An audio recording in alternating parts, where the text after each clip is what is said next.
chose human trafficking in part because they're doing the work with it at the college, the student abolitionist movement, and Dr. Powell came to me and asked would I like to be a part of this. And the more I looked at first I was very frustrated, if I'm going to be totally honest, because the more I looked into it, the more I realized how big the topic is. And you know, when you're in 12 and 13 in the 7th grade, you have to narrow it down a little bit. So I started focusing on something I thought my kids could really grab onto, and that was human trafficking, labor trafficking in the chocolate industry.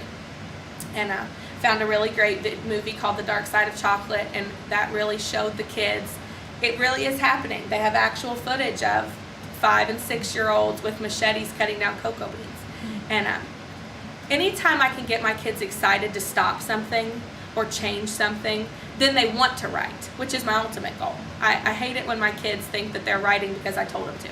I want my kids to want to write. I want them to understand the power of writing.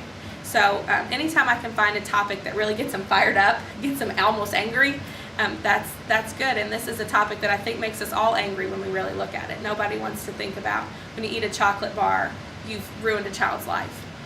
And so when the kids start making those connections, they get really upset, and then they want to write about it. They want to make a difference. So this is a topic that really teaches them the power of writing more than just the skill of writing.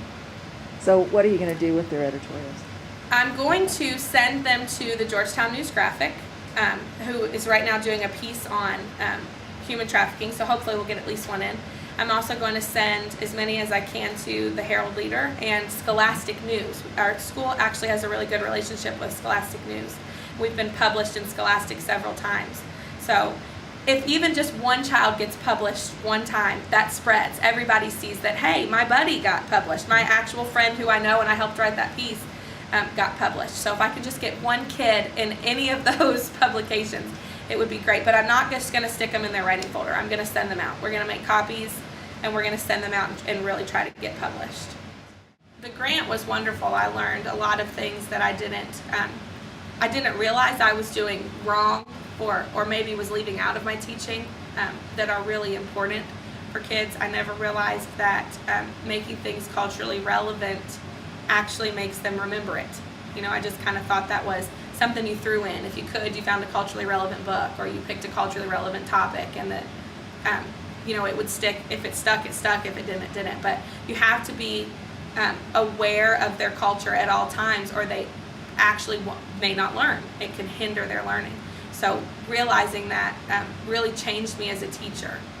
And I think the thing that surprised me the most about becoming more culturally relevant, I don't want to say I am culturally relevant because it's a long process. It takes a lot of soul searching and practice to get to be totally there, and I don't think any of us are yet. But becoming more culturally relevant it wasn't hard. I just had to be purposeful about it.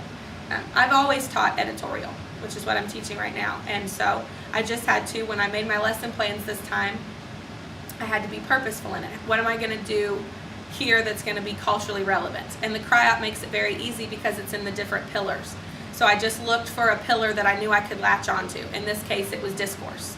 I knew I could add some culturally relevant discourse to this unit this year, so I chose this yes or no discussion web, and I added that in, and that made it better. Now I'm more culturally relevant, and I'm going to continue to do that every year, and eventually I think I'll get to a place where I'm so culturally relevant that it's impossible not to learn in my classroom, and I think that's what we all really want. So you just have to be purposeful in it and make sure that you're thinking about it and you're adding it in wherever you can. You can't be perfect all the time, but you can definitely look at what you can change in your teaching every year to make it better and better. I feel like my students are much more engaged with me teaching this way.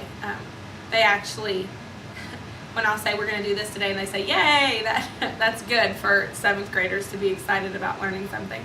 So I feel like they definitely are. They learn the concepts better because they're more interested in the way they're learning it. Getting to talk to each other and work in groups keeps them very engaged. And I feel like the achievement levels have gone up. I hate to mention state testing, but we've had to focus a lot this year on state testing because of our scores, and so I've had to spend more time than I normally would on on-demand. And at this point in the year last year, I don't feel like my students could really do an on-demand, and they've already done 2 this year. So, and fairly well. I'm very few novices, mostly apprentices and proficients when I score them myself. So I feel like achievement is going up on all levels, on things I really care about, like them wanting to write and caring about writing.